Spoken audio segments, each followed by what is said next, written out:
ఇప్పుడు పెళ్లి ఆ తర్వాత విడాకులు వీటన్నిటి గురించి మాట్లాడుకున్నప్పుడు గతంలో మీరు ఒక ట్వీట్ చేశారు రీమ్యారేజ్కి సంబంధించి. ఒకసారి బయటపడ్డ తర్వాత మళ్ళీ దాన్ని సెలబ్రేట్ చేసుకోకుండా ఎందుకు పెళ్లి చేసుకొని అవసరం వచ్చింది, బుద్ధి లేదా అన్నట్టుగా మీరు ప్రశ్నించారు.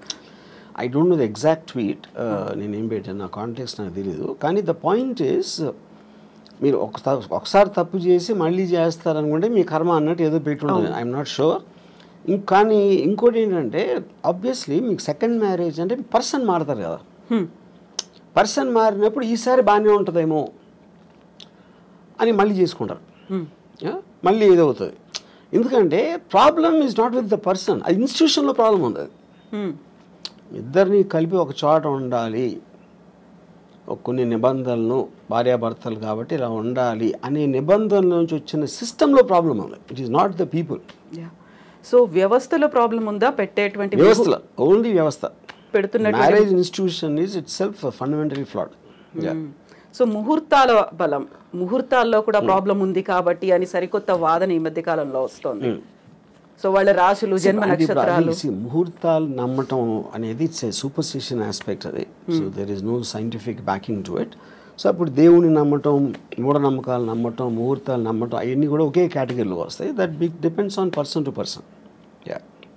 సో ఇప్పుడు సరికొత్తగా నాగ చైతన్య అండ్ శోభితాకి సంబంధించి ఎంగేజ్మెంట్ తర్వాత వస్తున్నటువంటి ఆస్ట్రాలజర్స్ వీడియోలు అవి పెడుతున్నారు. మళ్ళీ విడాకులు తీసుకుంటారు, అప్పుడు సమంతతో ఏమైందో ఇప్పుడు అదే అవుతోంది. ఇలాంటి వాటన్నిటిని ఎలా చూస్తారు మీరు? నేను అదే చెప్తున్నా. ఇప్పుడు ప్రతి ఒక్కరికి 2 bit ఆఫ్ ఫేమ్ కావాలి. సెలబ్రిటీస్ గురించి వాళ్ళు చేస్తున్న దాని గురించి మాట్లాడితే మనకి వ్యూస్ వస్తాయి.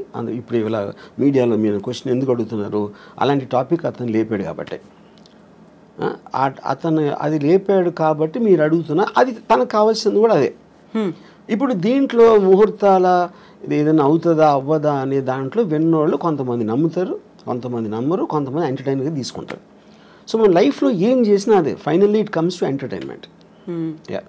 సో ఇప్పుడు సెలబ్రిటీల ఇళ్లలో పెళ్ళిళ్ళు అవుతున్నాయి అనుకుంటే ఎందుకని దాని గురించి అంత మాట్లాడుకునే పరిస్థితి వస్తుందంటారు?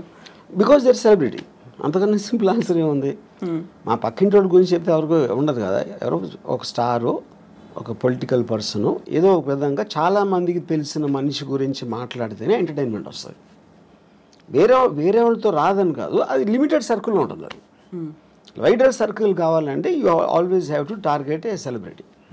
సో పెళ్లి వ్యవస్థకు సంబంధించి అవుతున్నటువంటి లోపం, ఎక్కడ లోపం ఉంది అంటే వ్యవస్థలోనే లోపం ఉంది. ఎలా ఉండాలంటారు? అదే చెప్తున్నాను. వ్యవస్థలో ఉందంటే మనకున్న ఇండిపెండెన్స్, మనకున్న మైండ్ సెట్లో ఇద్దరిని కలిపి ఒక చోట ఉంచటం, అది పెళ్ళి అనే పేరుతోటి వాళ్ళని బంధించడం అనేది that is where the problem comes.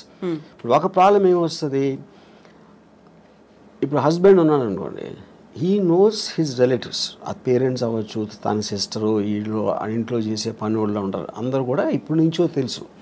కొత్తగా వచ్చిన అమ్మాయికి వాళ్ళు తెలియదు. అప్పుడు వీడికి వాళ్ళ మీద ఉన్న అభిప్రాయాలు సేమ్ అభిప్రాయాలు అమ్మాయికి రాకపోవచ్చు, which is one of the big reasons why the daughter in law versus the family ఎందుకు ఉంటుంది అంటే అదొక point. And it is naturally understandable. అది నేను గబుక్కుని మిమ్మల్ని కలిస్తే మీ మీద నాకున్న అభిప్రాయానికి మీ గురించి ఎప్పటి నుంచో తెలిసిన వాళ్ళకి అభిప్రాయానికి ఎలా సింక్ కుడుతుంది, అప్పుడు ఎక్స్పెక్ట్ చేయటం తప్పది. సో ఇది ఒక ఎగ్జాంపుల్ చెప్తాను. రెండో ఎగ్జాంపుల్, ఇప్పుడు నాకు తెలిసిన ఒక అమ్మాయి, she wanted to get divorce. ఏంటి ప్రాబ్లం అంటే I find him very boring, which is the good enough reason. Bore కొట్టే మనిషి, మీరు మామూలుగా నేను బోర్ కొడితే మీరు వెళ్ళిపోతారు, కాసేపు హలో మాట్లాడి వెళ్ళిపోతారు, నేను వెళ్ళిపోతాను. మరి కలిసే ఉండాలి అంటే బోర్ కొట్టించి కొడితే ఎలా సాధ్యం? అది she might find something else more interesting, someone else more interesting. అప్పుడు మీ లైఫ్ మీకోసమే బతకాలి అని ఒక అండర్స్టాండింగ్ మీకు వచ్చినప్పుడు ఇంకొకళ్ళ కోసం నా లైఫ్, నా టైము నేను సాక్రిఫైస్ చేయను. ఆ ఇండిపెండెన్స్లోంచి వస్తుంది ఆ బ్రేక్అవే అనేది. సో మ్యారేజ్ అనేది ఒరిజినల్గా క్రియేట్ చేసినప్పుడు ఓకే, భర్త భార్య ఇద్దరు వాళ్ళ పిల్లలుగా అంటారు, పిల్లల్ని పెంచుతారు, చదివిస్తారు, వాళ్ళు ఏదో చేస్తారు. ఫ్యామిలీ ఆస్పెక్ట్ అనేది సొసైటీ కోసం చేసింది, ఇండివిజువల్ కోసం చేసింది కాదు. ఎప్పుడైతే ఇండివిజువల్ ఫ్రీడమ్ అనేది పెరగటం పెడితే ఇలాంటి ఇన్స్టిట్యూషన్స్ అన్ని కనుమలేకపోతాయి. సో ఈ పెళ్ళిళ్ళు అనేటువంటి వ్యవస్థ లేకుండా ఈ మధ్య కాలంలో వచ్చినటువంటి లివ్ ఇన్ రిలేషన్, దాంట్లో కూడా గొడవలు అవుతున్నాయి, దాంట్లో హ్యాపీగా విడిపోతున్నారు. కరెక్ట్. ఇప్పుడు పెళ్ళి అనేది వేరే వాళ్ళకి చెప్పడానికి, లివ్ ఇన్ రిలేషన్షిప్ అనేది వాళ్ళిద్దరికి ఉన్న పర్సనల్ ఆస్పెక్ట్. అది దట్స్ ఓన్లీ డిఫరెన్స్. యూనో ఇక దాంట్లో లీగల్గా ఎన్ని ఇయర్స్ ఉంటే అది వ్యాలిడ్ ఉంటుంది ఇది అది అని.